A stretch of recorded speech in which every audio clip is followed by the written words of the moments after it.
नमस्कार दोस्तों, स्वागत है आपका मेरे YouTube चैनल पे। हम डिस्कस करेंगे पटवारी के कुछ प्रीवियस ईयर में आए हुए क्वेश्चंस। देखो, सबसे पहला क्वेश्चन है अपने सामने 66 नंबर का, जो कि कह रहा है यदि x बराबर आपके सामने है, x बराबर है 2 प्लस रूट 3, तो हमें निकालना है root x plus 1 upon root x का मान।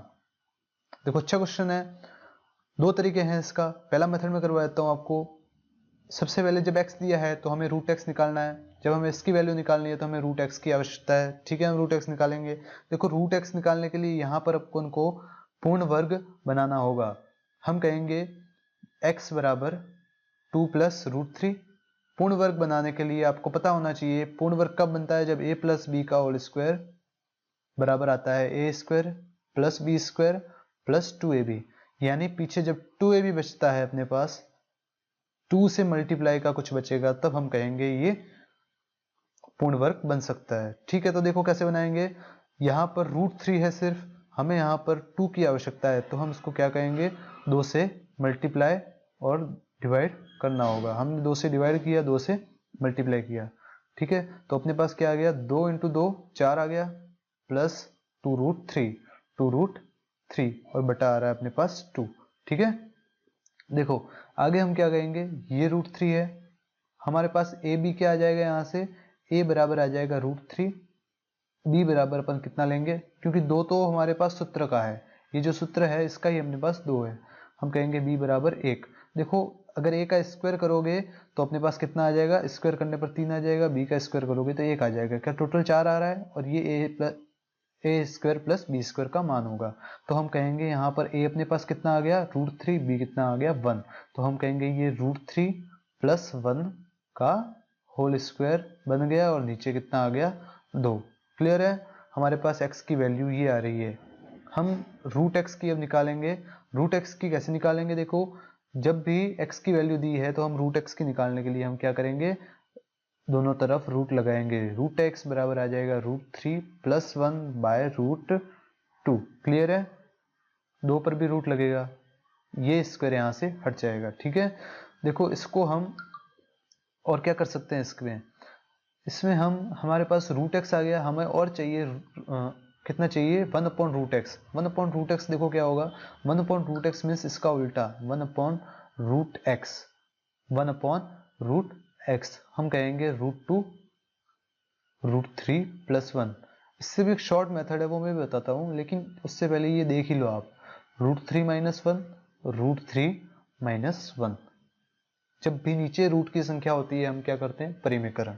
परिमेकरण का मतलब होता है जो निशान है आपके पास नीचे की ओर, उसका विपरीत निशान को लेकर मल्टीप्लाई और डिवाइड करना है, यानी गुणा और भाग करना है। ठीक है, तो हम कहेंगे ऊपर रूट 2 है ही अपने पास, रूट 2, ये आ गया रूट 3 माइनस 1 डिवाइड बाय, देखो रूट ये कितना है अपने पास, रूट 3 प्लस 1, ये है रूट 3 माइनस 1। आपने एक सूत्र पढ़ा ही होगा, ए माइनस बी ए प्लस बी, एक प्लस का एक माइनस का जब भी गुणा होता है हमारे पास आता है a square minus B square. ठीक है ना, तो देखो हम इसका कहेंगे, एक आ जाएगा स्क्वायर माइनस, नीचे आ जाएगा रूट 3 का स्क्वायर, रूट 3 का स्क्वायर माइनस 1 का स्क्वायर। क्लियर है, आगे हम कहेंगे रूट 2 का रूट 2, रूट 3 माइनस 1, रूट 3 का स्क्वायर 3 माइनस 1, 1 का स्क्वायर 1। हमारे पास कितना आ गया, हम कहेंगे इसको बराबर रूट 2 रूट 3 माइनस 1, और नीचे आ गया 2। क्या 2 से रूट 2 को काटोगे तो रूट 2 बचेगा, तो हमारे पास ये आ गया root 2 root 3 minus 1 upon root 2। ये आ गया अपने पास 1 अपॉन रूट एक्स।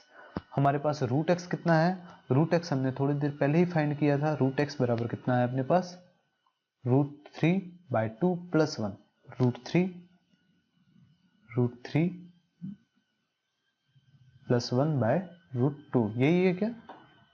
ठीक है, तो हम कहेंगे दोनों को जोड़ना ही था, हमें आंसर यही चाहिए। हम कहेंगे root x plus 1 upon root x. देखो दोनों को जोड़ते हैं, ये आ गया रूट 3 प्लस 1, ये आ गया root 2 plus 1 upon root x का मान रखते हैं रूट 3 माइनस 1 अपॉन रूट 2।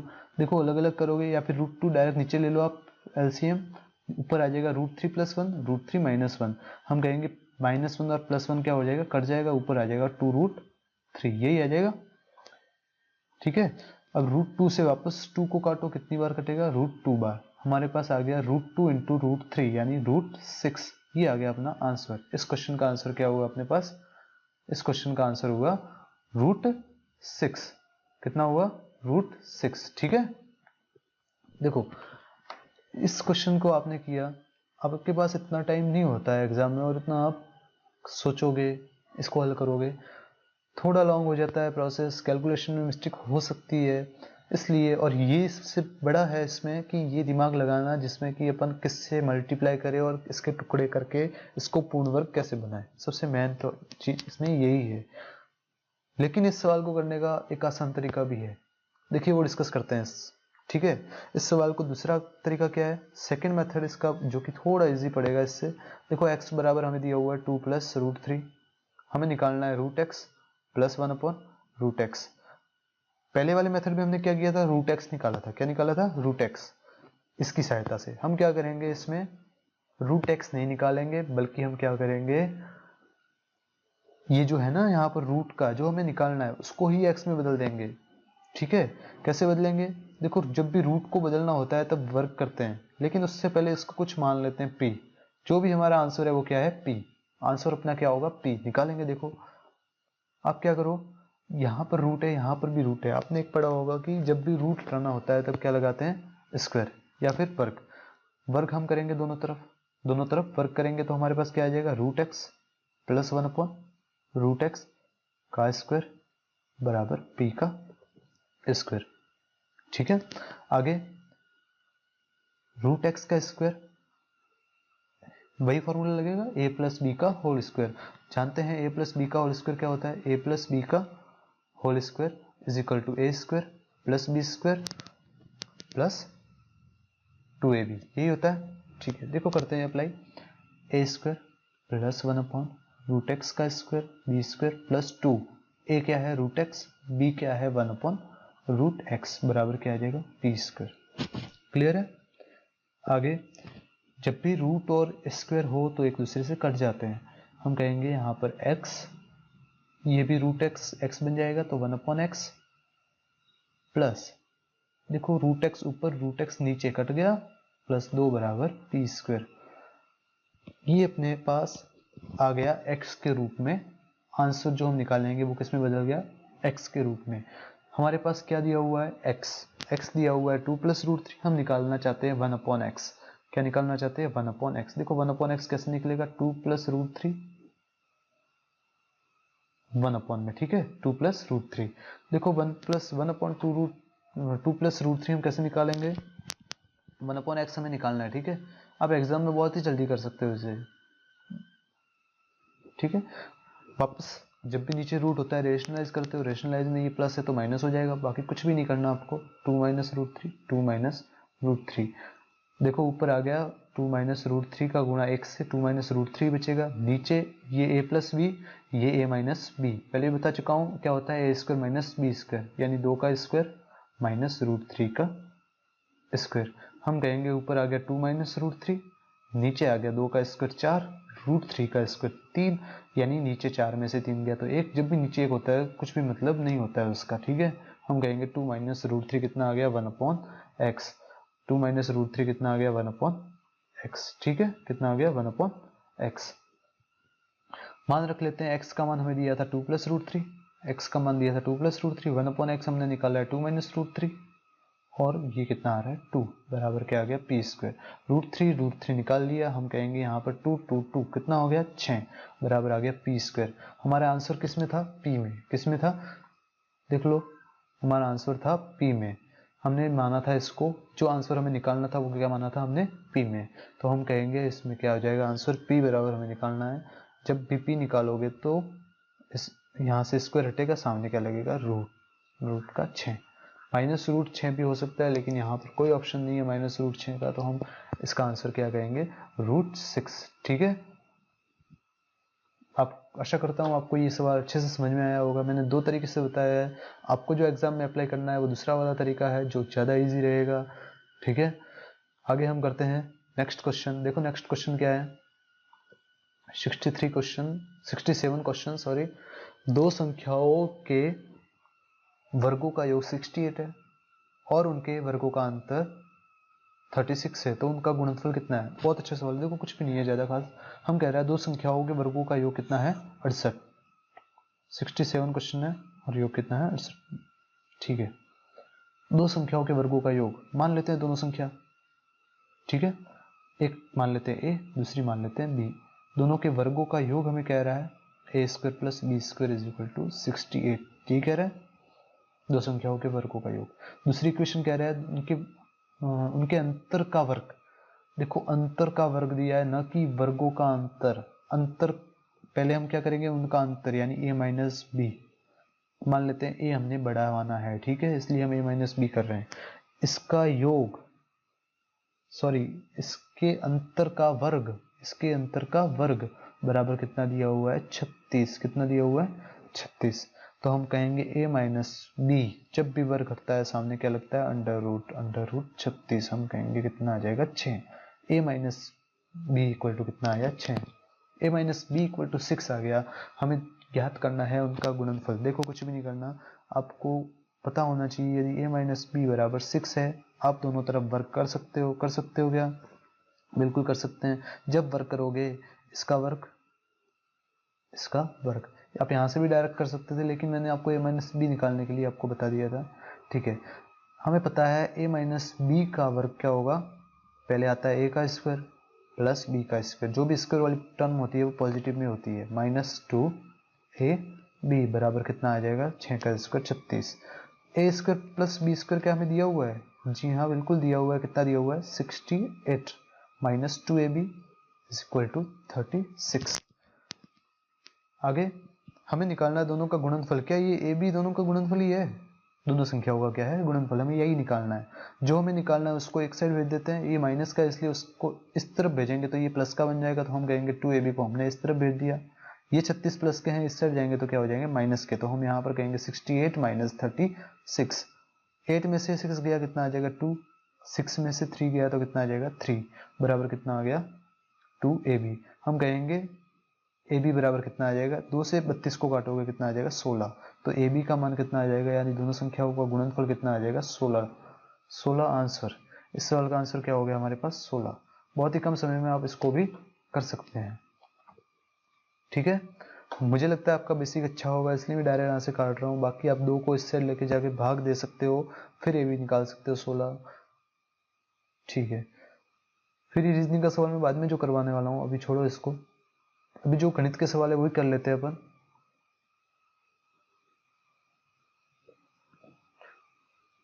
देखिए ये आ गया मैथ्स का सवाल, गणित का अपने पास है मनोज। ठीक है, ये वाला जो कि प्रतिशत का सवाल है, परसेंटेज चैप्टर जो अपने। ठीक है, इस सवाल को कैसे करना है, देखो इस सवाल में कहा है मनोज को परीक्षा में उत्तीर्ण होने के लिए 36 अंक प्राप्त हुए। मनोज को परीक्षा में उत्तीर्ण होने के लिए कितने अंक प्राप्त हुए, 36। देखो इस 36 अंक 73वां क्वेश्चन है 73। ठीक है, क्या कह रहा है, मनोज को 36 अंक प्राप्त हुए हैं, 24 अंक प्राप्त किए तो 9 अंकों से अनुत्तीर्ण हो जाता है। ठीक है, मनोज है। देखो हम इसको बेसिक से करेंगे एकदम। मान लो 100 अंक का पेपर है, मनोज को पास होने के लिए चाहिए इसका 36%। कितना, इसका 36%। आप सभी जानते होंगे अगर 100 का आप कोई भी परसेंट निकालते हो तो खुद संख्या होती है जो परसेंट में होती है, तो 100 का 36% कितना आ जाएगा, 36। ठीक है, अगर मैं कहूँ 100 का A%, तो आप आंसर कितना आ जाएगा, A। क्योंकि परसेंटेज का मतलब ही होता है बटे 100। 100 से 100 कट जाएगा बटे 100, 100 से 100 कट जाएगा, कितना आ जाएगा, A। क्लियर है। तो ये कह रहा है कि 36% अंक उसको लाने थे पास होने के लिए, उसने लाए कितने हैं, 24%। यानी 100 में से उसने कितने लाए हैं, 24। कितने लाए हैं, 24। यानी उसको पास होने में कितने कम पड़ गए, 12 अंक। कितने कम पड़ गए 12। 36 में से 24 घटाओगे, 36 में से 24 घटाओगे कितना आ जाएगा 12। 12 अंक उसको कम पड़े, लेकिन सवाल क्या कह रहा है, सवाल कह रहा है उसको कितने अंक कम पड़े हैं 9 अंक। कितने अंक कम पड़े हैं 9 अंक। तो हम कहेंगे सवाल ने जो कहा है वो हम कर देंगे। तो हम कहेंगे जो 12 का मान हमने निकाला है वो किसके बराबर है 9 के बराबर। हमें ज्ञात क्या करना है पूर्णांक। हमने पूर्णांक को कितना माना है 100, तो हम कहेंगे 100 का मान हमें निकालना है। 100 का मान कैसे निकालोगे, आपको 12 का मान 9 दिया है तो 1 का मान कितना आ जाएगा 9/12। 100 का मान कितना आ जाएगा 100 से गुणा कर लेंगे। देखो इसको 3 से काटोगे 3 बार, इसको 3 से काटोगे 4 बार, 4 से 100 को काटोगे 25 बार, 25 दिया कितना आ जाएगा 75। तो हमारे पास पूर्णांक कितना है 75 अंकों का, जो कि ऑप्शन में होगा इसका ऑप्शन नंबर सेकेंड। इसका ऑप्शन नंबर सेकेंड। ठीक है, इसका ऑप्शन नंबर कौन सा हो गया सेकेंड। अगला क्वेश्चन ये कह रहा है अगले क्वेश्चन में कि एक गांव की जनसंख्या 1,76,400 है। इसमें 5% की दर से प्रति वर्ष वृद्धि हुई है। तो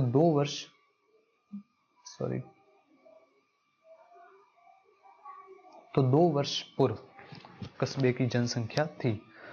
ठीक है, ये कह रहा है कि वर्तमान में जनसंख्या कितनी है अपने पास। देखो क्वेश्चन नंबर है अपने पास ये वाला 74 के लिए हम करेंगे वर्तमान में जनसंख्या कितनी है, प्रेजेंट में वर्तमान में है अपने पास 176,400। ठीक है, ये हमारे पास वर्तमान में है। प्रतिवर्ष कितनी वृद्धि हुई है 5% की वृद्धि 2 वर्ष पूर्व हमें निकालनी है। देखो नॉर्मल सा समझना है एक सवाल को इस सवाल को। अगर आपके पास मान लो 100 जनसंख्या है, ठीक है, तो अगले वर्ष अगर 5% की वृद्धि करूं मैं तो कितनी हो जाएगी, क्या 105 हो जाएगी। 100 का 5% 5 होगा, तो हमारे पास कितना जुड़ जाएगा 5। तो 100 + 5 105। अगले वर्ष वापस वृद्धि होती है तो 105 का क्या 5% होगा, 105 का 5% इसमें जुड़ेगा, बिल्कुल जुड़ेगा। ठीक है, यानी हमारे पास जो प्राप्त होगा वो क्या होगा 105 का 105%। कितना होगा 105 का 105%, यही होगा जो हमें प्राप्त होगा। ठीक है, मैं आपको परसेंटेज का एक अलग से वीडियो बनाऊंगा जिसमें आपको परसेंटेज की छोटी छोटी चीज़ें जो बेसिक होता है वो मैं आपको समझाऊंगा। ठीक है, जैसे चक्रवृद्धि ब्याज होता है इस प्रकार से ये सवाल है जिसमें जो लास्ट में रिजल्ट प्राप्त हो रहा है उसी पे वापस बढ़ रहा है। ठीक है, तो देखो कैसे होगा इस सवाल। जैसे हमें दिया हुआ है 176,400, ये कह रहा है कि ये 2 साल बाद की है, 2 साल पूर्व निकालना है, मतलब ये वर्तमान वाली है वो 2 साल बाद की है। हमें जाना है 2 वर्ष पूर्व, 2 वर्ष पूर्व। ठीक है ना, 2 वर्ष पूर्व जाना है, मतलब ये पहले 105 बड़ी होगी, 105 हुई होगी, दूसरे साल भी क्या हुई होगी 105।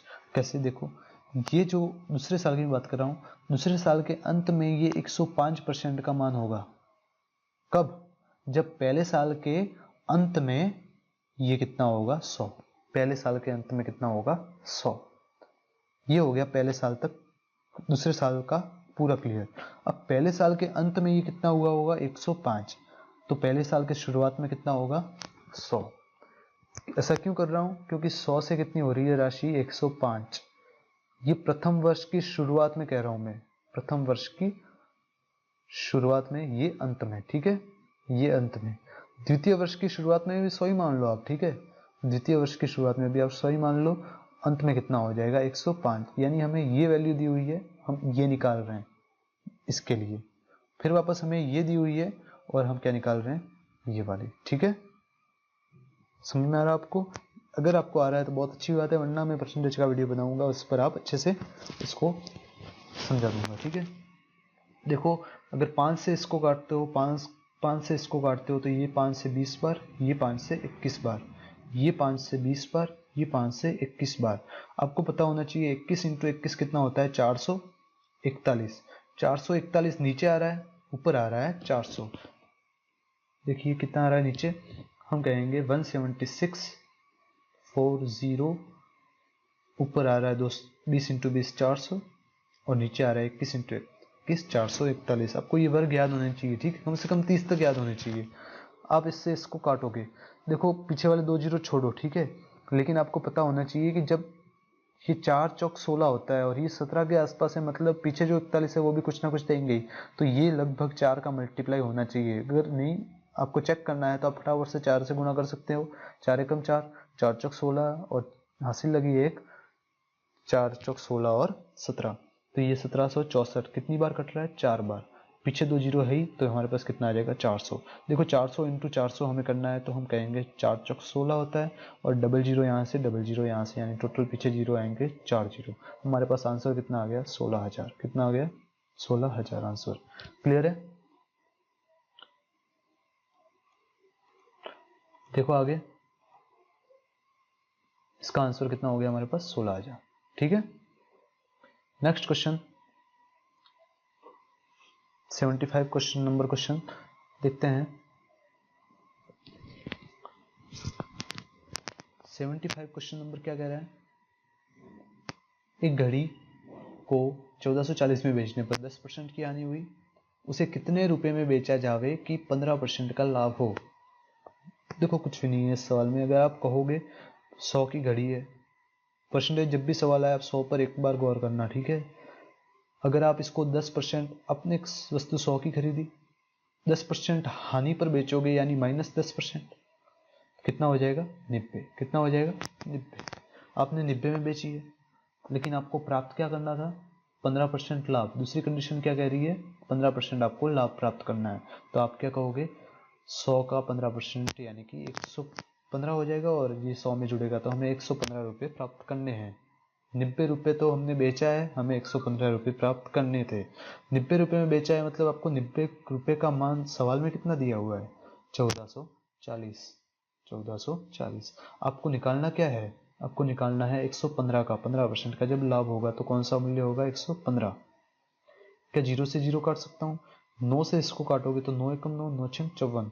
16 का गुणा 115 से, देखो 16 का गुणा 115 से करोगे तो कोई ज़्यादा इतना है नहीं, क्योंकि हम डायरेक्ट कह सकते हैं 16 का गुणा अगर 100 से करते हैं तो होता है 1600। कितना होता है? 1600। 16 का गुणा 15 से करते हो, 15 का गुणा 15 से करोगे तो 225 होता है। एक बार और 15 ले लोगे तो 240, यानी हम इसमें 240 ऐड कर लेंगे। 0, 4, 8 और ये आ गया 1840। हमारे पास ऑप्शन नंबर 1 होगा, वो इसका क्या होगा? आंसर। ठीक है, दूसरा भी तरीका आप नॉर्मल गुणा भी कर सकते हो। ठीक है, नेक्स्ट क्वेश्चन 76 नंबर क्वेश्चन ये कह रहा है एक नल, 76 नंबर क्वेश्चन है। ये कह रहा है एक नल एक टंकी को 16 घंटे में भर सकता है। एक नल है, मान लो ए, 16 घंटे में उसको भर सकता है। ठीक है, 16 घंटे में भर सकता है। ये कह रहा है उसके तल में एक छेद होने के कारण उसे 24 घंटे में भर पाता है। उस तल में क्या हो गया? उस टंकी के तल में एक छेद हो गया है, जिसके कारण ये कितने घंटे में भर रहा है उसको? 24 घंटे में। मान लो छेद के कारण पानी जा रहा है बी, छेद जो भी है वो क्या है? बी घंटे में खाली कर रहा है, यानी ए माइनस बी। क्षमता की बात कर रहा हूँ, तो ये कितना हो रहा है अपने पास? 24 घंटे। कितने ले रहे हैं? 24 घंटे। देखो ऐसे सवाल में आपको एक अलग से वीडियो बनाकर ये वाले सवाल करवा दूंगा, अच्छे से आपको समझा दूंगा एलसीएम क्यों लेते हैं, कब लेते हैं। ठीक है, हमें निकालना है ए का मान, ठीक है, सॉरी हमें निकालना है बी का मान, जो कि बी कितने घंटे में उसको पूरे तरह से खाली हो सकती है। ठीक है, क्योंकि बी खाली कर रही है इसलिए हम बी को क्या ले रहे हैं? माइनस में। ठीक है, 24 और ये 16, 24 और 16 का एलसीएम लोगे तो 48 आता है। कितना आता है? 48। 24 दूनी 48, तो इसकी क्षमता आ गई 2, 16 थी 48, तो इसकी क्षमता आ गई ए। मतलब ए था वो कितना भर रहा था? +3 हर घंटे में, प्रति घंटे में कितना भर रहा था? +1। लेकिन बी की वजह से ए माइनस बी क्या हो रहा है? एक घंटे में कितना भर रहे हैं? +2 प्रति घंटा। ठीक है, इस b की वजह से अगर +2 आ रहा है, मतलब b कितना होना चाहिए? b बराबर कितना होना चाहिए? 1, क्योंकि 3a है, a का मान कितना है? 3, तो 3 में से 1 जाएगा तभी तो 2 आएगा। तो b की क्षमता कितनी है अपने पास? 1। टोटल टंकी कितने लीटर की है? 48 लीटर की। कितने हैं? 48 लीटर की। b एक घंटे में 1 लीटर खाली करता है, एक घंटे में 1 लीटर खाली करता है, तो b की क्षमता कितनी आ गई? तो b का कुल टाइम कितना लगेगा? 48 लीटर कब खाली करेगा? 48 घंटे में। 48 घंटे में आंसर। ठीक है, इस क्वेश्चन का आंसर क्या होगा? 48 घंटा। ये रहा चौथा ऑप्शन। Next question 77 question.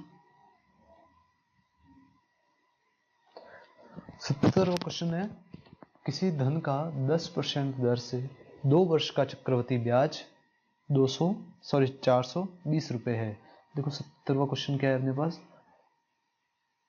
अगर 10% वार्षिक दर से 2 वर्ष का चक्रवृद्धि ब्याज इतना है, इस धन पर इसी दर से 3 वर्ष का सरल ब्याज क्या होगा? ठीक है, अगर हमें सरल ब्याज निकालना है 3 वर्ष का, तो हमें क्या निकालना होगा? यहाँ पर हमें सबसे पहले निकालना होगा इसका मूलधन। मूलधन निकालने के लिए हमें जो ये ब्याज दिया है, जो वर्ष दिया है, जो रेट दी है, उसका उपयोग करेंगे। चक्रवृद्धि ब्याज आप जानते हो। देखो ब्याज अगर मैं बता दूंगा, चक्रवृद्धि ब्याज की 2 दर हो तो मैं आपको एक शॉर्ट तरीका बता देता हूँ। जैसे मान लो एक तो है आपको अगर A% लग रहा है ब्याज, ठीक है, कितना A%, तो आप इफेक्ट 1 साल के लिए कितना 1 ईयर के लिए, तो 2 साल के लिए कितना लगेगा? चक्रवृद्धि ब्याज CI की बात कर रहा हूँ, ठीक है, मैं 2 ईयर के लिए SI में तो 2A हो जाएगा, 2 ईयर के लिए इसमें कितना हो जाएगा? आप कहोगे A plus A into A by 100, या फिर हम कह सकते हैं 2A प्लस A² बाय 100। ठीक है, ये आपको फॉर्मूला लगा लेना है, आप शॉर्ट में कर सकते हैं सवाल। ठीक है, कैसे? जैसे हमें 10% रेट दी हुई है 1 साल के लिए, तो 2 साल के लिए कितनी हो जाएगी? 2A means 20 plus A into A यानी A² कितना हो जाएगा? 10 इंटू 10 100 बटे 100, 100 से 100 गया, कितना आ जाएगा? ये 1, 20 और 1 कितना हो गया? 21%। यानी ब्याज कितना मिलेगा हमें टोटल 2 साल के लिए? 21%। यानी हमें 21 का मान दिया हुआ है। ये जो 21% है उसका मान हमें कितना दिया हुआ है? 420 रुपए। कितना दिया हुआ है? 420। हमेशा मूलधन होता है 100, कितना होता है? 100। तो 100% का मान कितना होगा? हम कहेंगे 420 बटा 21 गुणा 100। 21 से इसको काटोगे 20 बार, 20 इंटू 100 कितना हो जाएगा? 2000। ठीक है, ये हमारे पास आ गया मूलधन। अब हमें कह रहा है 3 वर्ष के लिए सरल ब्याज दर हमें कितनी भी लगानी है? 10%। कितने साल के लिए? 3 साल के लिए। तो हमें पता है समय इंटू मूलधन गुणा दर बटा 100, ये क्या होता है? सरल ब्याज। क्या होता है? सरल ब्याज।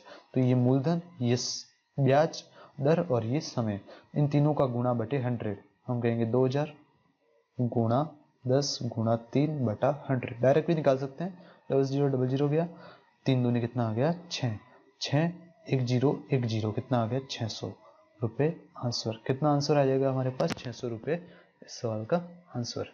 ठीक है, ये रहा हमारे पास तीसरा ऑप्शन। क्लियर है दोस्तों? मैंने आज आपको इतने सवाल करवाए हैं।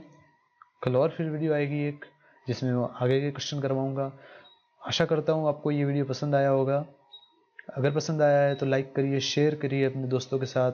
मैं मैथमेटिक्स और रीजनिंग के भी क्वेश्चन करवाऊंगा। रीजनिंग के मैं आज ही एक वीडियो डाल दूंगा। ठीक है, धन्यवाद।